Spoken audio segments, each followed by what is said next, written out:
Hi friends, good morning. আমি অনিন্দিতা চলে এসেছি দেখো ছাদে। আর তোমরা শুধু ভাবো যে আমার একটাই স্থান, একরকমই টপিক, একরকমই সব কিছু নিয়ে আমি শুধু তোমাদের সামনে চলে আসি।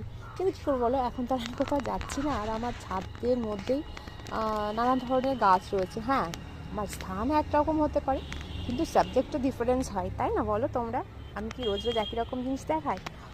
তো সে যাই হোক, যেটার জন্য আসা তোমাদের কাছে। তো দেখো, এখন সামনেই দেখতে পাচ্ছ, এটা ঠিক তোমরা গেস করতে পারছো কী গাছ, কিন্তু ফলটা দেখে তোমরা হয়তো বুঝতে পেরে যাবে অনেকে। হ্যাঁ, এটা একটা মালবেরি গাছ।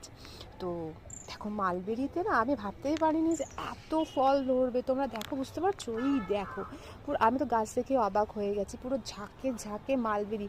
আমি অ্যাকচুয়ালি ভেবেছিলাম যে এগুলো হয়তো মানে পাতা, কচি কচি পাতা বেরোচ্ছে।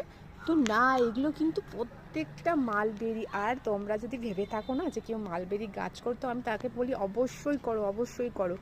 কারণ দেখো, আমি শুধু একটা কাজই করি, যেটা করি সেটা তোমাদের সঙ্গে শেয়ার করি করি এখন করছি বা তোমাদের সঙ্গে শেয়ার করি। সেটা হচ্ছে গিয়ে, আমি যেটা করি সেটা হচ্ছে, যখনই দেখি না যে গাছের ফলগুলো তোমার শেষ হয়ে গেছে, গাছের আর কোনো এখন ফল হবে না, তখনই আমি না টুক করে গাছের ব্রাঞ্চগুলো বা ডগাটা টুকুস করে কেটে দিই আর কি।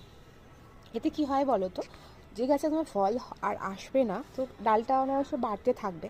তার ফলে কি গাছটা বেশি বড় হয়ে যাবে। আর যেহেতু আমি টবে করেছি গাছটা, তো আমার তো গাছটাকে বেশি বড় হতে দেওয়া যাবে না, কারণ এই টবে বেশি বড় হয়ে গেলে গাছ তো আর সেরকমভাবে খাবার সঞ্চয় করতে পারবে না টব থেকে। তো আমার টবটা হচ্ছে তোমার 12 ইঞ্চের একটা টব।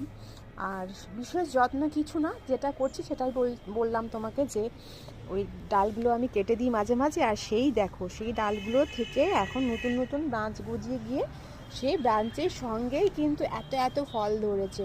আর ফলগুলো পাকলে তো অসম্ভব মিষ্টি। তোমরা যারা মালবেরি খেয়েছো তারা জানো। আর এটা আমার মেয়ের একটা ভীষণ মানে পছন্দের ফল বলতে পারো। তার জন্যই আমি নিয়ে এসেছিলাম বাড়িতে।